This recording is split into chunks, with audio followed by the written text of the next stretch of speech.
Buenas noches, hermanos. Abran por favor sus Biblias en Efesios capítulo 5.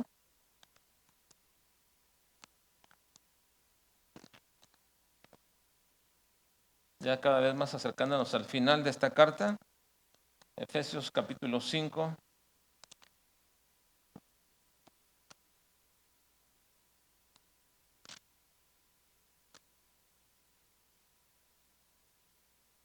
Y antes de comenzar el estudio de este capítulo 5, debo recordarles que dentro de nuestro estudio de la carta a los Efesios, la cual hemos titulado en general a toda la carta, la historia y el destino de la iglesia del Dios glorioso, hemos visto en los primeros 3 capítulos de esta carta cómo es que Dios nos revela, nos manifiesta el futuro eterno, el pasado eterno y el futuro eterno de la iglesia.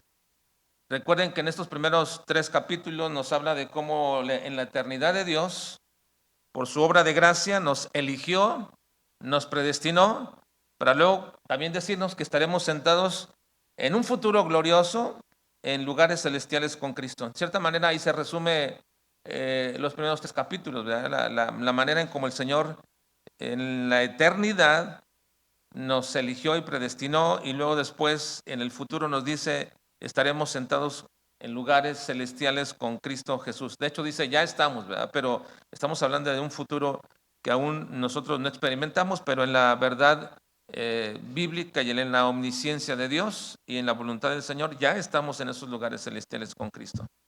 Bueno, dijimos en el capítulo 4 que a partir de este capítulo, ahora el apóstol Pablo va a presentar a la iglesia en el tiempo presente. Hemos visto el pasado glorioso, el futuro glorioso, pero ahora en los 3 restantes capítulos, el apóstol Pablo va a hablar del presente, el presente de la iglesia. Y cuando comenzamos el capítulo 4, en ese punto nos referimos, hermanos, que el presente de la iglesia no es de la iglesia presente ahora. Estamos hablando del presente de la iglesia desde que Cristo la fundó hasta que Cristo se la lleve de este lugar, ¿verdad? Todo eso es la etapa de la iglesia presente. La iglesia presente desde que Cristo la fundó hasta que venga por ella va a abarcar todo lo que es la etapa del presente de la iglesia. Y por eso, en esta etapa presente de la iglesia que Cristo fundó en su desarrollo histórico hasta nuestros tiempos, en este presente es lo que el apóstol Pablo nos enseña cómo debe vivir la iglesia, cómo la iglesia debe llevar a cabo este presente en todo el desarrollo histórico, cómo lo debe de llevar todo este presente, el presente de la iglesia. Y en ese sentido, hermanos, que el apóstol Pablo nos enseña cómo debe de ser la vida de la iglesia. Y lo comienza, hermanos, con una frase que nos enseña, hermanos, cómo debe ser este presente de la iglesia, cómo debe vivir la iglesia. Y esa frase, hermanos, está en el versículo 1, capítulo 4, que ya analizamos hace un poco más de un mes. Y esa frase es, para que andemos como es digno de nuestra vocación con la cual fuimos llamados. Así comienza Pablo a desarrollar el presente de la iglesia. ¿Cómo andar dignamente de acuerdo a la vocación con que fuimos llamados? Ahora, esta frase no indica que somos dignos de ese llamado. Esta frase no indica, hermanos, que por nuestra dignidad fuimos llamados, no. Esta frase indica que debemos andar de acuerdo a la dignidad del llamado que nos hizo Dios, tanto a la salvación como a la vida cristiana. Así que, hermanos, Pablo, para comenzar este presente de la iglesia en el desarrollo del capítulo 4, capítulo 5 y capítulo 6, el apóstol Pablo va a utilizar, hermanos, un elemento conector de toda esta idea. Las indicaciones para andar, las indicaciones para vivir de acuerdo a la dignidad del llamado, el apóstol Pablo va a utilizar una palabra que conecta todo el capítulo 4, capítulo 5 y capítulo 6. Y esa palabra es la palabra andar. Andar. Así comienza el apóstol Pablo, para que andemos. Y la palabra andar, hermanos, es una palabra muy especial que el apóstol Pablo utiliza. La palabra andar viene del griego peripateo. Esta palabra andar viene del griego peripateo. Peri significa alrededor de, y pateo significa pisar o caminar. Por lo tanto, la palabra en sí misma significa caminar por todas partes, por todos lados. el andar del cristiano no solamente es el andar dentro de la iglesia, no solamente es el andar dentro del hogar, y que bueno, también ya lo incluye, pero también es andar fuera de la iglesia, fuera del hogar. El andar del cristiano es por todas partes. Por eso el andar digno del creyente es andar en todas partes. Cuando Pablo utiliza la palabra andar, no se refiere necesariamente al caminar nuestro, pero es una forma metafórica de decir que donde quiera que nos encontremos, donde quiera que estemos, nuestra conducta debe ser de acuerdo al llamado digno del Señor.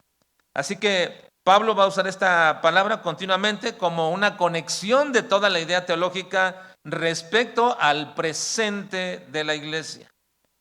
Y es esta frase, hermanos, para que andemos como es digno de nuestra vocación, la cual comienza a establecer el presente de la iglesia. Así que, en este sentido, hermanos, Pablo se refiere al caminar de la iglesia en todo tiempo, en todas partes. Y así es cuando Pablo menciona la palabra andar, no es más que la forma de decir o establecer cuál debe ser la conducta y la vida de la iglesia del Dios glorioso. Ahora, no estamos hablando, hermanos, aquí cuando hablamos de la iglesia, no estamos hablando de la institución de la iglesia, estamos hablando de la iglesia como cuerpo de creyentes. Así que cuando hablamos de andar, no nos estamos refiriendo cuál es la posición de la Iglesia Bautista Juarense respecto a un asunto en este mundo. No nos hablamos de eso, sino hablamos de cuál es la postura de cada creyente que pertenece a esta iglesia y que anda en todas partes, en todos lados. Así que hay que hacer una pequeña diferencia entre la iglesia como comunidad de creyentes y la iglesia como una institución organizada por el Señor. La institución organizada y creada por el Señor tiene perfectamente delineada cuál es su postura. El Señor la estableció perfectamente. Ahí no se trata de que si queremos o no queremos, es simplemente nosotros ponernos en ese molde de la iglesia que Dios ha creado. Pero cuando hablamos de la iglesia, del andar de la iglesia, estamos hablando del andar de cada creyente dentro de esta iglesia, que en conjunto es la iglesia del Señor. Así que cuando hablamos de este asunto de andar, estamos diciendo cuál debe ser la conducta y la vida de cada miembro de la iglesia del Dios glorioso. Así que, hermanos, para introducirnos a este capítulo 5, primero es entender esta palabra andar. Como ya dije, va a regir el presente de la iglesia. Capítulo 4, capítulo 5 y capítulo 6. Son estos tres capítulos que hablan del andar presente de la iglesia. Y presente, por presente nos referimos a la etapa desde que Cristo fundó hasta que Cristo venga por ella. Ahora, vamos a dividir este capítulo, hermanos. Este capítulo lo vamos a dividir en 4 partes, en 4 sesiones, 4 partes, y voy a darles de esas 4 partes de una vez para que ustedes tengan en mente a qué nos vamos a referir cada vez que hablemos cada jueves respecto a esto. Primero, la primera parte, vamos a hablar de andar en amor como hijos amados y santos. Versículos 1 al 5. Andar en amor como hijos amados y santos. El segundo o la segunda parte es del versículo 6 al versículo 14 y es andar en luz como hijos de luz. Versículo 6 al 14 será la segunda parte. La tercera parte será del versículo 15 al 20, andar sabiamente llenos del Espíritu. Y luego, la cuarta parte de este capítulo que vamos a dividir así para su estudio es andar como Cristo en el matrimonio. Versículos 21 al 33. Así que, como les he dicho, la palabra andar es el elemento, el conector, el eje rector de la parte práctica que el apóstol Pablo da a la vida de la iglesia en el tiempo presente. Andar en amor, andar en luz, andar sabiamente y andar como Cristo. Así que empecemos esta noche con los versículos 1 al 5. Andar en amor como hijos amados y santos. Vamos a comenzar con el versículo 1, por favor, hermanos. Efesios capítulo 5, versículo 1. Dice, leamos todos. Sed, pues, imitadores de Dios como hijos amados. Sed, pues, imitadores de Dios como hijos amados. Aquí hay una palabra muy especial, hermanos, en este versículo introductorio a este capítulo. Pablo nos dice que debemos imitar a Dios. Sed, pues, imitadores de Dios como hijos amados. Así que nos dice que debemos imitar a Dios. Habrá algo importante, hermanos. Todos los hijos, en alguna etapa de su vida, o por mucho tiempo de su vida, todos los hijos imitan a sus padres. Todos los hijos imitan a los padres. La palabra que aquí se utiliza, el apóstol Pablo, es mimetes, imitar. Y esa palabra viene, hermanos, de la palabra mimeomai, de la cual viene nuestra palabra mímica. Así que cuando hablamos de imitar, estamos hablando de hacer mímica. Y de ahí viene palabras todavía que tienen que ver con esto, que es hacer lo que otro hace. Cuando aquí Pablo habla de imitar es hacer lo que otro hace o seguir su ejemplo. Pero hay algo muy interesante en esto, hermanos. Aunque los hijos pueden imitar la conducta de sus padres en hábitos buenos o hábitos malos, porque se pueden imitar todos los hábitos, de hecho se imitan. De hecho ellos aprenden imitando de los hábitos buenos y malos de sus padres, y pueden imitar el estilo de vida, y pueden imitar las actitudes de los padres. Pueden imitar todo esto. Hay algo que es natural y que hacen igual que los padres y no necesariamente lo imitan, sino que es natural, por herencia. Una herencia genética, como son los rasgos faciales, como son las expresiones y los gestos automáticos, como cuando alguien sonríe. Muchos hijos sonríen como sus padres, muchos hijos fruncen el ceño como sus padres, muchos hijos abren la boca al reír, levantan las cejas o hacen ciertas muecas iguales que los padres. Incluso hasta el tono de voz y la resonancia llegan algunos hijos a imitar o ser natural de parte de sus padres. No todos los hijos, pero algunos sí, lo hacen igualmente. El sábado pasado yo estaba escuchando a una señorita de nuestra iglesia y me parecía que estaba escuchando a su mamá, igualita. Era para mí igualita que su mamá, lo que estaba escuchando así. Pero es el tono de voz, la resonancia, la forma, igualita en ese sentido, ¿verdad? Completamente igual. Porque esto es algo, en cierta manera, natural. Pero algo, hermanos, que sí es muy visible, es precisamente, y que se nota y se puede notar muy fácilmente, y que no es que los imiten, sino que es una imitación natural, por decirlo así, ¿verdad? No es que los están imitando como que los ven como lo hacen, sino que lo hacen de manera natural, y esto es muy palpable y muy visible, es la forma de caminar. La forma de caminar es muy natural en algunos hijos, de caminar igual que sus padres, ¿verdad? Y aquí yo puedo mencionar muchos ejemplos aquí de la iglesia, como veo de pronto, porque me gusta observar esa parte, ¿verdad? Y puedo observar bien cómo la postura, la forma de caminar, la manera como caminan, algunos hijos son igual que sus padres. Hay algunos estudios que muestran que la forma de caminar, como son el ritmo, la zancada, la postura, están influidas por la estructura ósea y muscular que heredaron de sus padres. Y no es que los hijos copien conscientemente el caminar de los padres, sino que su físico hace que se ande de manera similar. El andar es de manera natural. Así que yo creo, hermanos, que cuando el apóstol Pablo habla aquí en el versículo 1, sed pues imitadores de Dios como hijos amados, creo que cuando Pablo dice esta parte de imitar, está hablando, hermanos, en cuanto a la imitación a Dios, está hablando de estas dos dimensiones. Imitar por ver el modelo, por hacer lo que él hace, e imitar en el sentido de por naturaleza hacerlo igual.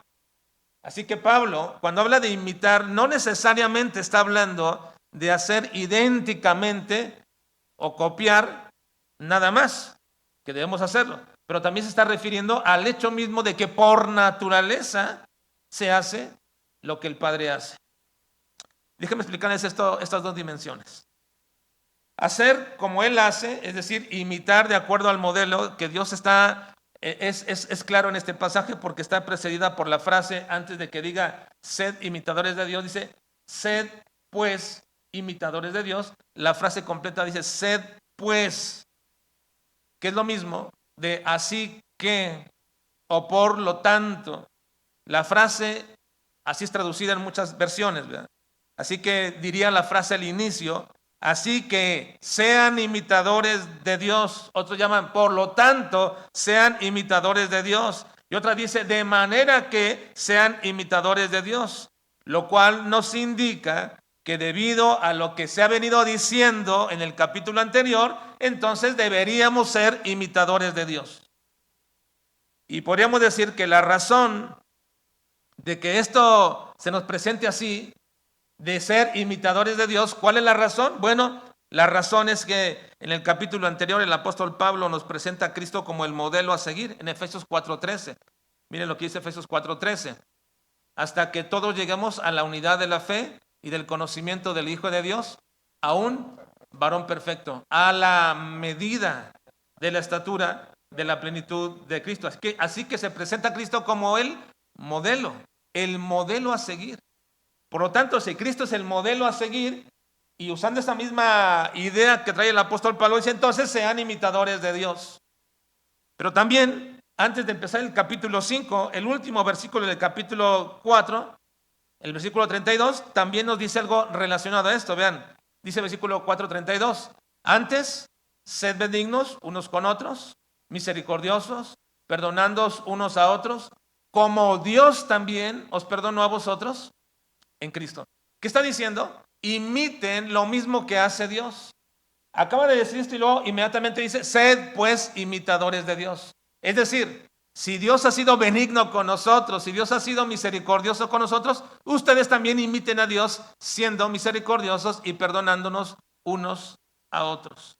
Estos mandamientos, hermanos, tienen que ver con la imitación, es decir, hacer la mímica, es decir, hacer lo que el otro hace. Cuando Pablo dice, sed pues imitadores de Dios, está diciendo, hagan, emulen lo que Dios hizo con ustedes, háganlo con los demás, sean imitadores de Dios. Así que esta dimensión de imitar a Dios es hacer lo que Él hace, verlo y hacer lo que Él hace. Y nos dice cómo debemos hacerlo. Ven el versículo 2. ¿Cómo se debe hacer esta imitación? Versículo 2.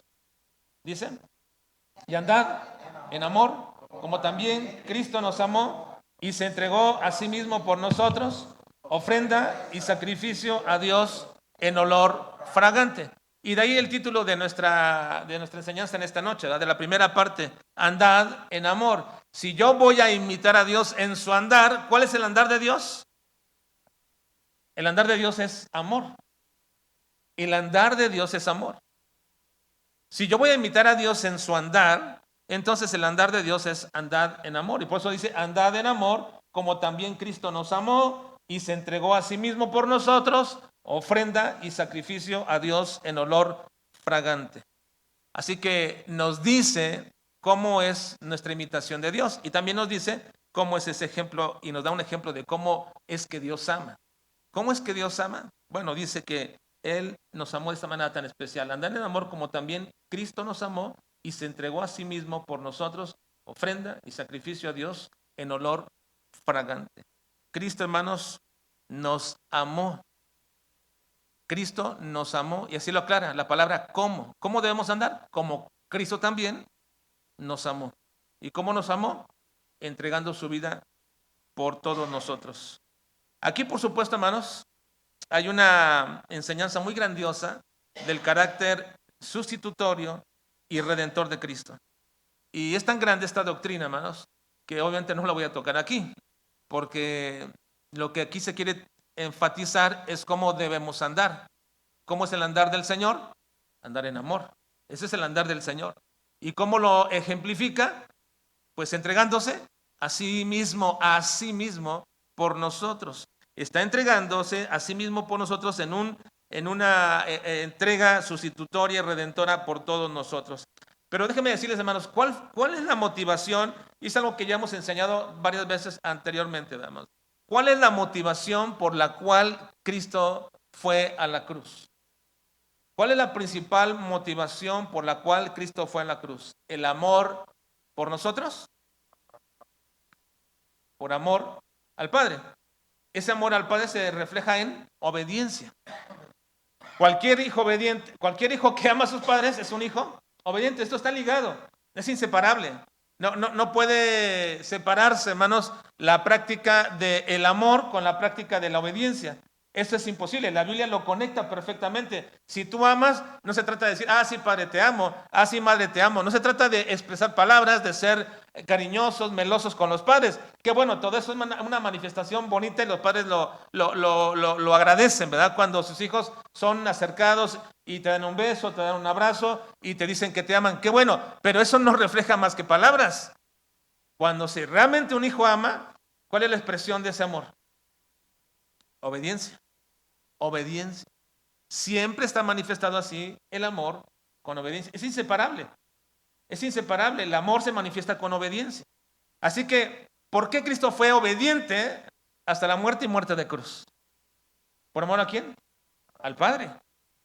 Así que la principal motivación de entregarse por nosotros no somos nosotros. Es el amor al Padre. ¿Y cómo lo manifestó? Por obediencia. De tal manera que dice que este sacrificio fue para Dios olor fragante. Y ese es el amor de olor fragante con los hijos cuando realmente vemos el amor de ellos. Hay una dimensión de diferencia de amor entre el padre para el hijo y del hijo para el padre. No es la misma forma. Hay una diferencia en esas dimensiones de amor. Porque si el padre ama a sus hijos, hay una entrega del padre a sus hijos de manera muy específica y especial. Pero si los hijos aman al padre, ¿cómo lo manifiestan? ¿Otra vez? ¿Cómo? Obediencia. Y cuando los hijos son obedientes, ¿esto es olor fragante, hermanos? Para el padre. Sobre todas las cosas, ¿verdad? Más que un 10 en la escuela, ¿o no? ¿Sí o no, hermanos? O ustedes son de los que, no, yo quiero el 10 y no quiero nada. En la escuela, no. Hay padres que son exigentes con sus hijos respecto a esas cosas. Pero hermanos, por sobre todas las cosas, ¿no te gustaría un hijo obediente?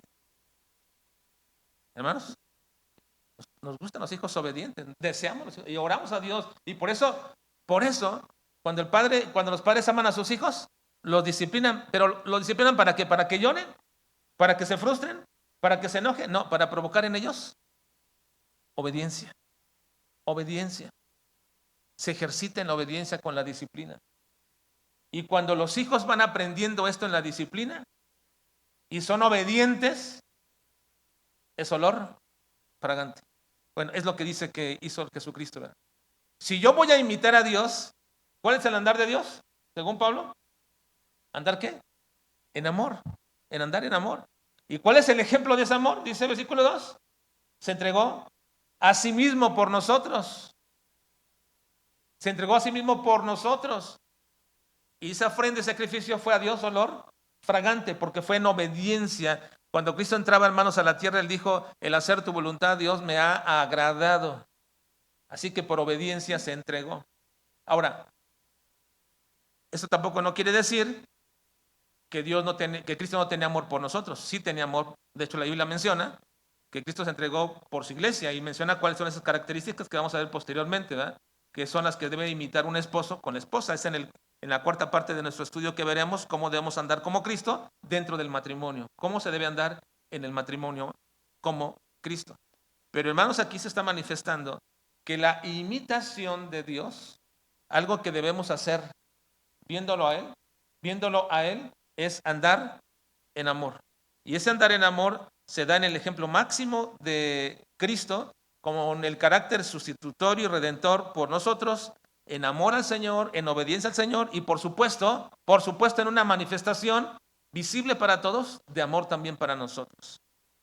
Así que lo que Cristo hizo fue de olor fragante para Dios. Nuestro imitar debe ser como el de Cristo, por amor y por obediencia. Esa es la primera dimensión de la imitación. Cuando dice, sed pues imitadores de Dios, como hijos amados y andad en amor. Y ya no manifiesta cómo. Es la imitación por ver lo que hace Dios, hacerlo también nosotros. Pero la otra dimensión de imitar que les dije que tiene que ver con esta palabra imitar es lo que se hace por naturaleza. Es decir, no necesariamente se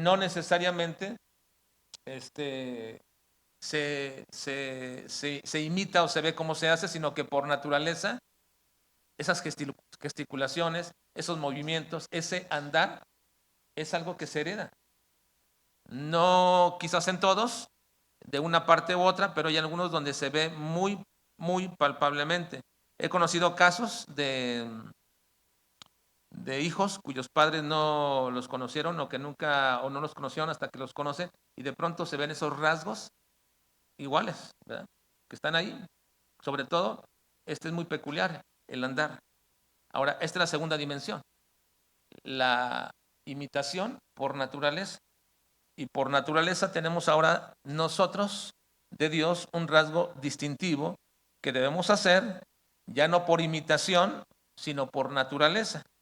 ¿Por qué por naturaleza? Porque, hermanos, por ser hijos nosotros de nuestros padres, heredamos la naturaleza de nuestros padres, que era corrupta, pecaminosa, mortal. Eso es lo que heredamos de nuestros padres. Una herencia de naturaleza pecaminosa, corrupta, corrompida y que va a morir.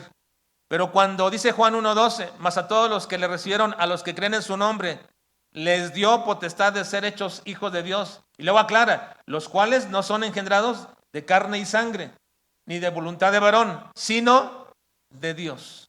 Cuando nacemos de la simiente de Dios como hijos de Dios, también heredamos los rasgos de la naturaleza de parte de Dios. ¿Y cuáles son esos rasgos de naturaleza que heredamos de parte de Dios? Bueno, la Biblia hace énfasis en uno de ellos muy claro, que es la vida eterna. Dios es eterno, por lo tanto, cuando llegamos a ser sus hijos, ya no moriremos eternamente, sino que viviremos eternamente. Esto lo dice una y otra vez en los evangelios y en las epístolas, varias veces. Heredamos de Dios la naturaleza eterna, pero hay otra que también se menciona continuamente. ¿Cuál es? ¿Cuál es esa naturaleza que heredamos también de parte de Dios? Nos la dice el versículo 3, véanlo. A ver, lo leemos y ustedes me dicen cuál es ese rasgo de naturaleza que también, además de la vida eterna, heredamos de Dios. Versículo 3 dice, pero fornicación y toda inmundicia o avaricia, ni aun se nombre entre vosotros como conviene a santos. Bueno, ¿qué naturaleza heredamos de parte de Dios? ¿Qué es? La santidad. La santidad. Ahora, ya la tenemos, pero no en la forma completa. Es un proceso de nuestras vidas y será completa cuando estemos con el Señor. Pero ya la tenemos. Antes de nacer espiritualmente, incapaces éramos de poder aspirar a santidad. Lo más que podríamos acercarnos era a una religiosidad o a una moralidad. Es lo más que podríamos. ¿Verdad? Las personas que más se acercan a este punto y quieren hacer algo por sí mismos es a ser religiosos o a ser personas muy morales. Pero ninguna de esas cosas es santidad. Así que heredamos de parte de Dios la santidad. Y por eso, hermanos, en el versículo 3 nos dice que ya no debemos o que ya no debe haber en nosotros lo que va a ser todo un listado de prácticas pecaminosas, porque ya somos y tenemos santidad en nosotros, no somos plenamente santos, es decir, no tenemos todavía en nosotros una naturaleza totalmente santa porque aún tenemos la naturaleza pecaminosa que también nos está luchando contra nosotros. Y dice el apóstol Pablo que estas entre ellas pelean para ver cuál es la que nos gobierna. La naturaleza pecaminosa o la naturaleza santa. Y por eso es que los hijos de Dios, cuando llegamos a pecar, si somos hijos de Dios, por la naturaleza que tenemos de parte de Dios, nos contristamos y nos dolemos y sentimos y reconocemos y nos debemos arrepentir de nuestro pecado. Nos debemos arrepentir. Pero un hombre que es obtuso, un hombre que es ensimismado, un hombre o mujer que son tercos en sí mismos y no quieren reconocer su pecaminosidad, sino que le quieren dar a eso un vuelco de moralidad o de lo que quieran y no reconocen su pecaminosidad, pues están manifestando muy probablemente que no han nacido de Dios. Un hombre que peca y no se duele por ello, un hombre y una mujer que pecan y no se dan cuenta y dicen, pues no me parece tan malo, entonces deberá de escudriñar su corazón, porque lo que heredamos de parte de Dios es la naturaleza de la vida eterna, pero también la naturaleza de su santidad. Y por eso el apóstol Pablo nos da una lista de prácticas pecaminosas que no conviene a santos, dice el versículo 3, ¿verdad? Viene otra vez, pero fornicación y toda inmundicia o avaricia, ni aun se nombre entre vosotros como conviene a santos. como conviene a santos. La palabra que usa aquí para convenir es prepo y significa pertenece o que no pertenece o que no es propio de los santos. Así que cuando dice el apóstol Pablo aquí estas cosas, este listado que nos va a dar, que es largo, que abarca el capítulo 3, capítulo 4, perdón, versículo 3, versículo 4 y versículo 5, este listado que nos va a dar ahí, dice estas cosas no conviene a santos, es decir, no son propias de los santos. Y ahora hace esa lista de prácticas pecaminosas que no son propias ni pertenecen a los santos. ¿Cuáles son? Vamos a leerlas, esas prácticas pecaminosas que no son propias, no convienen, no son parte.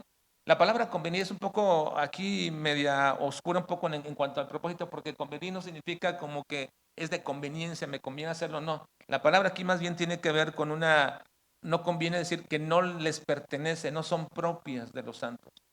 No es algo, cuando alguien dice, hizo esto, ese no es propio de los santos, no es correcto, no es adecuado. Sí pueden llegar a caer, pero no es propio de los santos. ¿Por qué? Porque tienen una naturaleza santa en el Señor y no es propio. Puedes caer, pero no puedes seguir cayendo en eso. Puedes caer, pero no puedes seguir continuamente una y otra vez sobre tales y cuestiones, porque eso no es propio de los santos. Ahora veamos esa lista de prácticas pecaminosas que no son propias de los santos. Versículos 3 al 5. ¿Lo tienen? Vamos a leerlo. Dice, pero fornicación y toda inmundicia o avaricia, ni aun se nombre entre vosotros como conviene a santos, ni palabras deshonestas, ni necedades, ni truanerías que no convienen, sino antes bien acciones de gracias. Porque sabéis esto, que ningún fornicario o inmundo o avaro que es idólatra tiene herencia en el reino de Cristo y de Dios. Y este listado, hermanos, es muy esclarecedor. Pablo hace un énfasis en esta lista, en la mayoría, como pecados sexuales que eran comunes y muy aceptables dentro de la cultura griega. Y principalmente en esta ciudad de Éfeso, donde la diosa Diana, había un culto inmoral, ¿verdad? Para la diosa Diana, y por eso el apóstol Pablo dice, ustedes están dentro de una comunidad de Efesios donde todas estas cosas son permisibles, todas estas cosas son aceptables, todas estas cosas nadie les va a reprender si lo hacen, porque todos lo hacen, pero esto no conviene, no pertenece, no es propio de los santos. Si ustedes han nacido como hijos de Dios, imiten a Dios, no imiten a la gente de este mundo. Si ustedes son hijos de Dios, su deber es imitar y ver a Dios como tal, pero también por naturaleza, aunque no lo vean como tal, no lo van a poder hacer a gusto realmente, porque su naturaleza es contrario a eso. Cuando yo hablo, hermanos, de no hacer a gusto, es el hecho mismo de que ciertamente todos pecamos, hermanos. ¿O hay alguien aquí que no peque? Todos pecan. Y no le pido que levante la mano quien ha pecado. Y mucho menos que digan cómo han pecado. En absoluto. Porque todos entendemos que todos hemos pecado. Y pecamos continuamente. Pero yo siento, hermanos, que algunos se opondrían quizás. Y dirían, bueno, sí peco, pero no tanto como aquellos. O no lo hago como otros lo hacen. O sea, son justificaciones inadecuadas, incorrectas para un hijo de Dios. Todos pecamos. Pero hermanos, si eres un hijo de Dios, no puedes pecar felizmente. No puedes pecar tranquilamente. Si pecas, el Espíritu Santo te va a redarguir, te va a entristecer y te va a llevar al arrepentimiento. Si pecamos, nos llevará a este punto. Y lo que el apóstol Pablo está diciendo en este punto, hermanos, es para los efesios muy importante, porque ellos están dentro de una comunidad donde todas estas cosas son permisibles. Todo mundo las hace. Y el hecho de que todo mundo las hace que la conciencia de las personas se cauterice. Hermanos, estamos en un tiempo en que hoy es permisible tantas cosas, y si nosotros no logramos, hermanos, sensibilizar la naturaleza espiritual y santa de Dios en nuestras vidas, vamos a rebajar esos pecados a algo no tan malo. No lo haremos quizás, digamos, pero no lo veo tan mal. Hermanos, tengamos cuidado. Tenemos que mantener siempre, hermanos, en nuestro corazón y en nuestra mente que estas cosas no convienen a santos, no son propias de los santos. Por lo tanto, el apóstol Pablo le dice a estos efesios, aunque ustedes están en una cultura donde todo eso se permite y todo el mundo lo hace, ustedes no son así, no pueden ser así. ¿Por qué? Porque la naturaleza que ustedes tienen es santa. Ahora, no voy a describir, hermanos, el significado de cada uno de estos pecados, porque creo que son evidentes. Pero lo que sí voy a hacer, hermanos, es enfatizar un poquito esos pecados leyendo otras traducciones, otras versiones, para que sea más notorio a lo que se refiere cuando se habla de esta lista. Pero para hacerlo, comencemos otra vez y leamos toda la lista una vez más, y luego yo se las leo en en otras versiones de español, y van a ver cómo quizás toma un poco más de entendimiento a lo que se refiere el apóstol Pablo. Volvamos a leer otra vez versículos 3 al 5. Dice: pero fornicación y toda inmundicia o avaricia, ni aun se nombre entre vosotros como conviene a santos, ni palabras deshonestas, ni necedades, ni truanerías, que no convienen, sino antes bien acciones de gracias. Porque sabéis esto, que ningún fornicario, o inmundo, o avaro, que es idólatra, tiene herencia en el reino de Cristo y de Dios. Ahora déjenme leerles cómo lo traduce la palabra de Dios para todos. Esta es una de las versiones. Dice: ustedes son el pueblo santo de Dios. Por lo tanto, entre ustedes no debe existir ni la más mínima indicación de inmoralidad sexual, ni ningún otro exceso.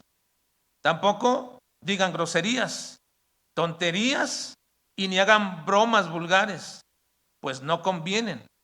Más bien, den gracias a Dios, pues pueden estar seguros de que el que cometa pecados sexuales no tendrá parte en el reino de Cristo y de Dios, ni el que haga inmoralidades, ni tampoco el que siempre quiera tener más cosas para sí, porque eso es como adorar a un Dios falso. Ahora le voy a leer cómo lo dice la Nueva Versión Internacional. Dice: entre ustedes ni siquiera deben mencionarse la inmoralidad sexual, ni ninguna clase de impureza o de avaricia, porque eso no es propio del pueblo santo de Dios. Tampoco debe haber palabras indecentes, conversaciones necias, ni chistes groseros, todo lo cual está fuera de lugar. Hay más bien acción de gracias, porque pueden estar seguros de que nadie que sea avaro, es decir, idólatra, inmoral o impuro, tendrá herencia en el reino de Cristo y de Dios. Ahora, por último, se los voy a leer, hermanos, en la Nueva Traducción Viviente. Que no haya ninguna inmoralidad sexual, impureza, ni avaricia entre ustedes. Tales pecados no tienen lugar dentro del pueblo de Dios. Los cuentos obscenos, las conversaciones necias y los chistes groseros no son para ustedes. En cambio, que haya una actitud de agradecimiento a Dios. Pueden estar seguros de que ninguna persona inmoral, impura o avara heredará el reino de Cristo y de Dios, pues el avaro es un idólatra que adora las cosas de este mundo. Bueno, este es el énfasis, hermanos, respecto a lo que no conviene a santos. Por eso nuestro título es andar en amor como hijos amados y santos. Si yo voy a imitar a Dios por ver el modelo de Cristo, pero también mi imitación es por naturaleza, porque soy un hijo de Dios. Y si soy un hijo de Dios, no puedo, hermanos, no puedo gozarme, no puedo sentirme satisfecho, no puedo sentirme tranquilo y en paz si practico alguna de estas cosas. No puede ser. Y si eso sucede, entonces no eres un hijo de Dios. No eres un hijo de Dios. Andar en amor como hijos amados y santos. Vamos a orar, por favor.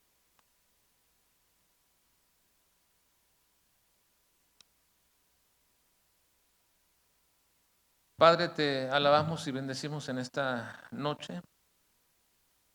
Te agradecemos por manifestarnos el modelo más grande de amor que fue Jesucristo. Por amor a ti se entregó por nosotros. Y luego, Señor, nosotros nos sentimos amados por Cristo. Señor, ayúdanos a ser obedientes para andar en amor como tú manifiestas, para poder imitarte, Señor.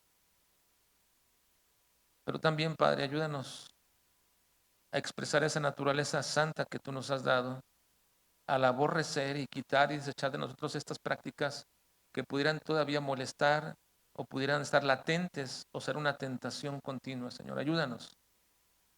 Ayúdanos a que estas cosas no sean de ninguna manera ocasión de alguna caída en nuestras vidas, Padre. Líbranos de todo eso. Permítenos ser imitadores tuyos, como hijos amados y santos. Te lo rogamos, Padre, y te lo pedimos en Cristo Jesús. Amén.